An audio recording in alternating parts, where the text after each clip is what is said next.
Akan melanjutkan part selanjutnya dari film Donghua yang berjudul Battle Through the Heaven. Noba mengingatkan sekali lagi ya bahwa konten ini full spoiler. Tanpa lama-lama lagi, yuk langsung aja kita masuk ke isi ceritanya.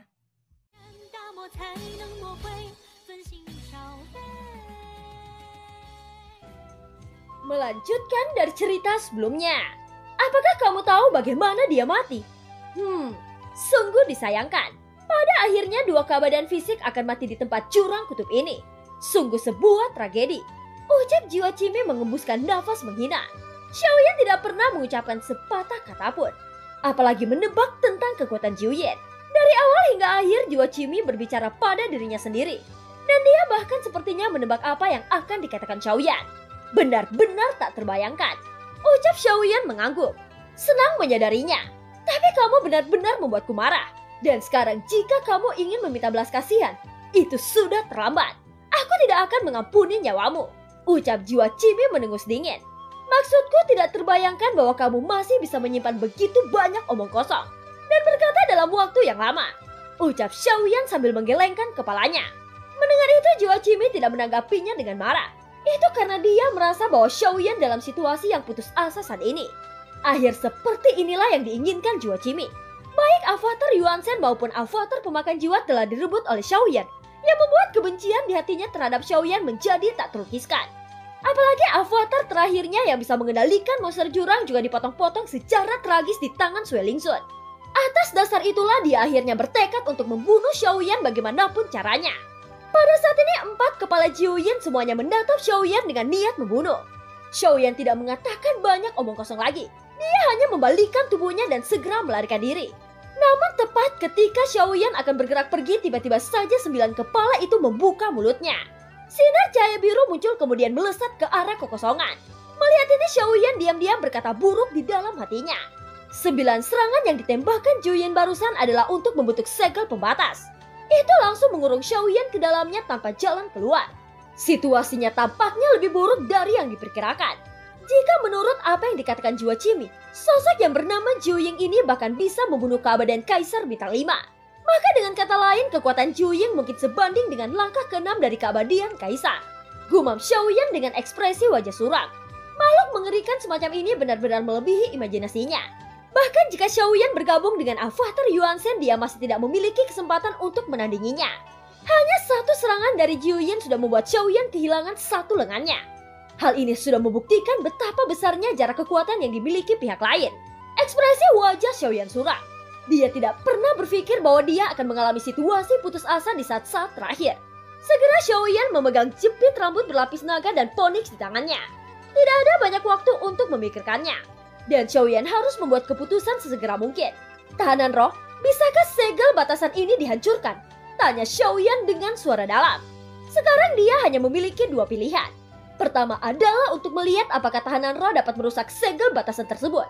Jika itu bisa dipecahkan, maka Xiaoyan masih memiliki secercah harapan untuk melarikan diri. Tetapi jika tahanan roh tidak bisa melakukannya, maka Xiaoyan harus menggunakan jepit rambut berlapis naga dan ponix. Ratu Kuil kuno pernah berkata bahwa benda ini mengandung kekuatan dari Zuzang. Jadi Xiaoyan akan melihat apakah ada harapan untuk membunuhnya. Sebelum itu Xiaoyan menunggu jawaban dari tahanan roh terlebih dahulu. Tapi setelah sekian lama dia masih tidak mendengar jawaban darinya. Xiaoyan tiba-tiba tersenyum pahit. Seperti yang diharapkan bahwa Jiuying mungkin terlalu kuat sampai tahanan roh berpura-pura mati.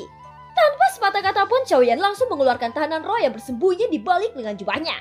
Bisakah kau membuka mulutmu? Ucap Xiaoyan dengan ganas. Apakah kamu ingin melemparkanku lagi? Ini bukan formasi. Aku benar-benar tidak bisa melakukan apa-apa kali ini. Ucap tahanan roh dengan wajah sedih. Wajah Xiaoyan suram dan mengembalikan tahanan roh ke dalam lengan jubahnya.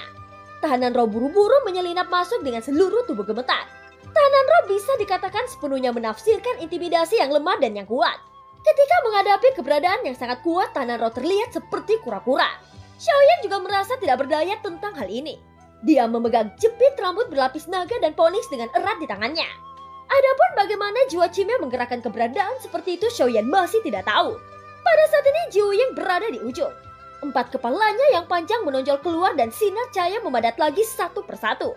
4 sinar ini dimaksudkan untuk melenyapkan Xiaoyan secara langsung. dan tidak memberi Xiaoyan kesempatan untuk menghindar. Awalnya aku berpikir untuk menggunakan jepit rambut berlapis naga dan ponis ini untuk istana surga manusia.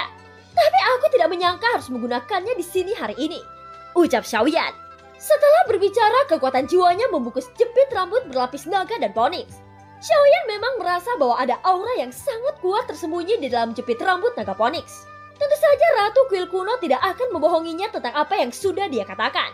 Tidak masalah, karena kamu ingin membunuhku maka aku hanya bisa membunuhmu, ucap Xiaoyan menunjukkan tekad. Saat berikutnya 4 sinar cahaya itu akhirnya melesat menuju Xiaoyan. Kecepatan 4 sinar cahaya sangat cepat. Xiaoyan hampir tidak memiliki kemungkinan untuk mengelak. Dia tidak tahu apakah itu karena segel pembatas yang mengurungnya.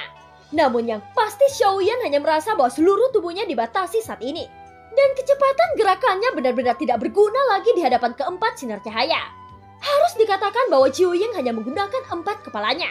Dan ada 5 kepala lagi yang menatap Xiaoyan dengan acuh tak acuh. Tanpa ada sedikit pun belas kasihan atau emosi di matanya. Apa yang harus dia lakukan adalah memenuhi janjinya pada Jua Qimi. Dan dia masih menepati janjinya untuk menghancurkan Xiaoyan. 4 sinar cahaya menyapu dengan suara gemuruh. Seluruh permukaan lautan hitam bergolak dengan liar dan sinar itu sudah mengunci Xiaoyan. Ekspresi wajah Xiaoyan serius. Dia perlahan mengangkat telapak tangannya siap untuk menghancurkan jepit rambut berlapis naga ponik. Di bawah semburan sinar cahaya yang kuat ini, tubuh tahanan roh dengan hati-hati mengintip dari lengan jubah Xiaoyan. Awalnya dia masih bergumam dalam hatinya bahwa itu bukan urusanku dan bukan urusanku. Tetapi pada saat ini ketika dia melihat 4 sinar cahaya muncul mendekat dengan kecepatan tinggi, sontak tahanan roh langsung tenggelam lagi dan pingsan di dalam lengan jubah Xiaoyan. Kali ini dia tidak dipalsukan, tapi benar-benar pingsan. Jelas bagi tahanan roh akan lebih baik mati dalam keadaan tak sadarkan diri seperti ini. 4 berkas cahaya yang menderut tidak lurus. Itu meraung ke arah Xiaoyan dengan arah yang tidak beraturan. Xiaoyan tidak mengelak. Dia tahu dengan jelas bahwa setiap penghindaran sangatlah mustahil. Karena tidak ada cara untuk melarikan diri, maka dia hanya bisa mengambil tindakan untuk menentukan hidup atau mati. Sinar itu mendekat dengan cepat dan hanya berjarak belasan kaki darinya. Namun tepat ketika Xiaoyan akan menghancurkan jepit rambut berlapis naga dan Phoenix, tiba-tiba saja tirai cahaya muncul di depannya. Dan 4 sinar cahaya membombardir tirai cahaya tersebut. Kemudian mengubah arah mereka dan terlontar ke samping. Keterkejutan muncul di wajah Xiaoyan. Pada saat ini di depan tirai cahaya itu muncul sosok wanita. Sosok itu memiliki postur tinggi. Lengannya sehalus batu giok, kakinya yang ramping terlihat indah dan bulat. Hal yang paling menarik perhatian adalah 2 telinga runcing di atas kepalanya. Penampilan ini, mungkinkah itu kelinci Bingyun? Ucap terkejut Xiaoyan. Untuk sementara Xiaoyan tidak tahu apakah tebakannya benar atau tidak. Serangga berkepala 9, lama tidak bertemu. Ucap wanita itu suaranya sangat akrab di telinga Xiaoyan. Benar-benar dia sebenarnya kelinci Bingyun. Ucap Xiaoyan menatapnya dari belakang dengan ngeri. Suara Xiaoyan sangat rendah, namun sosok cantik itu sepertinya mendengarnya. Dia memiringkan kepalanya sedikit hanya untuk menatap Xiaoyan dengan sepasang pupil merah. Kenapa? Apakah karena kau sangat bajingan untuk terus membuatku mencarimu sampai mati? Ucap kelinci Bingyun sangat marah. Xiaoyan tersenyum kecut. Memang benar bahwa terakhir kali dia terburu-buru mengejar klon Qimi dan meninggalkan kelinci Bingyun begitu saja. Kamu sialan. Jika bukan karena sang ratu, aku akan terlalu malas untuk melakukannya. Aku seharusnya membiarkan serangga berkepala 9 membunuhmu. Ucap kelinci Bingyun segera mengeluarkan suara kesal. Xiaoyan tertegun sejenak. Baru kemudian dia menyadari kata-katanya dan menangkupkan tangannya. Maaf, terakhir kali situasinya sangat mendesak. Ucap Xiaoyan. Aku sangat membencimu, teriak kelinci Bingyun. Xiaoyan menggaruk kepalanya, tetapi hanya bisa tersenyum pahit dan tidak membantah. Mulut 3 kelopak, apa yang kamu lakukan di sini? Ucap Jiuying juga terkejut. Mengapa aku di sini? Mengapa aku di sini? Jelas karena bajingan di belakangku. Aku diperintahkan oleh guruku untuk melindunginya. Ucap kelinci Bingyun berkata dengan marah. Guru, apakah kamu berbicara tentang Ratu Chen Xianyuan? Bukankah dia sudah mati? Tanya Jiuying. Situasinya agak istimewa. Ngomong-ngomong, kamu seharusnya tertidur. Bagaimana dia memprovokasimu? Mengapa kamu melakukan sesuatu padanya? Tanya kelinci Bingyun. Ini adalah titipan dari orang lain. Setelah mengambil sesuatu dari seseorang, tentu saja aku harus memenuhi titipan tersebut. Ucap Jiuying. Mendengar ini, kelinci Bingyun sedikit mengurutkan kening. Jadi hari ini bahkan jika kamu ingin melindunginya, aku akan tetap mengambil nyawanya. Jiuying tidak akan pernah menelan janji. Ucap Jiuying lagi dan sepertinya dia tidak berniat memberikan wajah apapun kepada kelinci Bingyun. Kelinci Bingyun tidak terburu-buru. Sebaliknya dia hanya tersenyum saat berkata, "Apakah kamu yakin?" ucap Kelinci Bingyun. "Tentu saja, aku harus membalaskan dendam seseorang. Dia sudah membayar jiwanya, dan aku harus memenuhi janjiku," ucap Jiu Ying. "Aku tidak keberatan jika kamu ingin membunuhnya. Tetapi sebelum kamu membunuhnya, kupikir kamu akan sangat tertarik dengan identitasnya," ucap Kelinci Bingyun. "Identitas? Tidak peduli apa identitasnya, aku akan membunuhnya," ucap Jiu Ying. Pada saat ini jiwa Cimi mencibir. Diam-diam berpikir di dalam hatinya bahwa dia telah membuat pilihan yang tepat. Jelas jika Jiu Ying bersikeras untuk membunuh Xiaoyan, maka Kelinci Bingyun tidak akan bisa menghentikannya. Namun saat berikutnya Kelinci Bingyun berkata lagi, "Dia adalah tuanmu," ucap Kelinci Bingyun. "Lebih baik untuk tidak menghalangiku. Apapun yang akan kau katakan, aku tidak akan pernah mengingkari janjiku. Bahkan jika itu adalah tuanku." Tunggu. Apa yang baru saja kamu katakan? "Tuanku," ucap Jiu Ying langsung meninggikan suaranya ketika dia menyadari sesuatu yang salah. "Ya, dia adalah Yang Mulia Zuzang," ucap Kelinci Bingyun mengangguk. Bahkan sebelum Kelinci Bingyun selesai berbicara, sosok Jiu Ying langsung menghilang dan berubah menjadi kabut hitam ke arah Xiaoyan. Pupil mata Xiaoyan tiba-tiba menyusut. Dia segera bersiap untuk pertahanan. Namun kabut hitam yang menyapu ke arahnya tidak memiliki niat membunuh sedikit pun. Setelah kabut hitam melayang di depannya, baru kemudian memadat menjadi bentuk manusia. Dan dia berlutut dengan satu lutut menghadap Xiaoyan. "Jiu Ying telah menunggu Tuan sangat lama. Aku sangat merindukanmu. Hari ini Tuan akhirnya datang menjemputku," ucap Jiu Ying, matanya sudah berkaca-kaca. Dan ketika dia mengangkat kepalanya, Xiaoyan sedikit terpana oleh wujud Jiu Ying. Ukurannya tidak berbeda seperti tahanan roh. Namun tahanan roh hanya memiliki satu mata yang terlihat agak lucu. Tetapi sosok di depannya memiliki 9 pasang mata di wajahnya sehingga terlihat sangat menakutkan. "Serangga berkepala 9, ada apa denganmu? Bukankah kau baru saja mengatakan bahwa kau tidak akan pernah mengingkari janjimu?" ucap suara marah Kelinci Bingyun. "Janji? Bodoh amat oleh janji itu. Aku hanya sembrono sebelumnya, dan aku harap kamu akan memaafkanku," ucap Jiu Ying sudah menangis. "Ngomong-ngomong, bisakah kamu berubah wujudmu lagi?" ucap Xiaoyan tersenyum kecut. Penampilan Jiu Ying yang telah berubah menjadi bentuk manusia benar-benar membuat Xiaoyan takut. Setelah Jiu Ying tertegun sejenak, dia harus mematuhi instruksi Xiaoyan dan berubah kembali menjadi tubuh besar. Meskipun terlihat menakutkan, tetapi itu lebih baik daripada 9 pasang mata di wajah manusia. Tapi ini agak aneh. Meskipun auranya memang agak familiar, mengapa kekuatannya menjadi lemah? Ucap Jiu Ying dengan cepat memastikan kekuatan Xiaoyan. "Aku bukan tuanmu. Tuanmu sudah mati," ucap Xiaoyan tidak menyembunyikan apapun. "Apa katamu? Tuan Zuzang telah mati?" "Itu tidak mungkin. Sama sekali tidak mungkin. Dengan kekuatan Tuan Zuzang, bagaimana dia bisa mati?" ucap Jiu Ying, nada suaranya tiba-tiba menjadi gelisah. Dia sudah terlalu lama menunggu di sini, dan sepertinya tujuannya hanya untuk menunggu Zuzang menjemputnya. Baginya berita ini seperti guntur. Ini karena sebelum Xiaoyan datang dia masih memiliki harapan. "Katakan padaku, apa hubunganmu dengan Tuan Zuzang?" tanya Jiu Ying. "Aku adalah reinkarnasinya," ucap Xiaoyan. Jiu Ying terdiam lagi. Jawaban ini bisa menjelaskan mengapa dia bisa merasakan jejak keagraban di tubuh Xiaoyan. "Bagaimana tuanku mati?" tanya Jiu Ying. Xiaoyan menggelengkan kepalanya untuk pertanyaan ini. Bagaimanapun dia tidak bisa membangkitkan ingatan Zuzang. Kemungkinan besar ketika Zuzang mati dia benar-benar menghapus ingatannya. Kecuali apa yang Zuzang tinggalkan atas inisiatifnya sendiri, Xiaoyan mungkin tidak akan membangunkan ingatan yang mulia. Tentu saja hal seperti ini yang diinginkan Xiaoyan.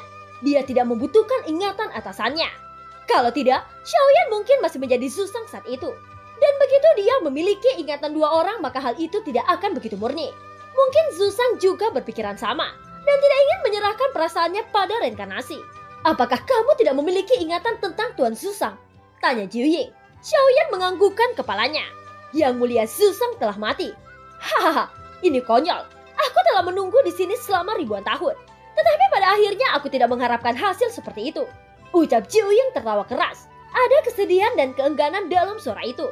Xiaoyan tidak tahu hubungan antara Jiu Ying dan Zuzang. Tetapi tampaknya Jiu Ying merupakan pembantu Zuzang. Dan Zuzang telah meninggalkannya di sini. "Apakah kamu mengenal Yang Mulia Zuzang dengan sangat baik?" tanya Xiaoyan. "Aku telah melakukan perjalanan ke banyak dunia bersamanya. Namun tidak tahu mengapa dia ingin membiarkanku di sini. Dan mengatakan bahwa dia akan menjemputku di masa depan. Oleh karena itu aku tidak berani mengatakan bahwa aku dapat memahami semua pikiran Tuan Zuzang. Tetapi karena banyak waktu yang kita habiskan bersama, setidaknya aku mengerti sedikit," ucap Jiu Ying. "Sungguh? Tapi menurutku kamu tidak mengenalnya dengan baik," ucap Xiaoyan. Jiuying segera menatap Xiaoyan dan tubuhnya memancarkan niat membunuh. Kamu adalah reinkarnasi dari Tuan Zuzang. Tapi karena kamu tidak memiliki ingatannya, maka kamu bukan lagi Tuan Zuzang. Jika kamu masih berani berbicara denganku seperti ini, aku akan membunuhmu, ucap Jiuying. Setelah dia tahu Zuzang mati, suasana hatinya mulai mudah tersinggung. Dan dia sepertinya tidak menganggap Xiaoyan sebagai tuannya. Apakah kamu benar-benar berani membunuhku? Ucap Xiaoyan, wajahnya masih tenang. Segera setelah Xiaoyan selesai berbicara, ke-9 kepala naga melayang di atas kepala Xiaoyan. Seolah-olah dia bisa mencabik-cabik Xiaoyan dalam sekejap. Cacing berkepala 9, kamu sungguh berani, teriak kelinci Bingyun melintas di depan Xiaoyan. Setelah melihat kelinci Bingyun muncul, niat membunuh di mata Jiuying sedikit menghilang. Lalu dia berbalik dan ingin pergi. Pernahkah kamu memikirkan alasan mengapa Yang Mulia Zuzang menahanmu di sini? Ucap Xiaoyan berkata lagi. Kamu tidak ingin mengatakannya. Aku ada di sini sesuatu yang sudah diatur olehnya. Hanya saja aku tidak berharap bahwa pada akhirnya itu hanya menunggu kedatanganmu. Apakah kamu ingin aku membantumu? Ucap Jiuying mencibir. Mungkin ini adalah bagian dari alasannya. Tapi aku pikir alasan utama Zuzang meninggalkanmu di sini hanya untuk menyelamatkan hidupmu. Adapun untuk membantuku, aku dapat memberitahumu dengan jelas. Itu tidak perlu. Ucap Xiaoyan menjawab begitu saja. Setelah Xiaoyan selesai berbicara, dia duduk bersila, siap untuk menyelesaikan perebutan terakhir dari avatar pemakan jiwa. Jiuying terdiam setelah mendengar kata-kata itu, dan kemudian tidak berbicara lagi.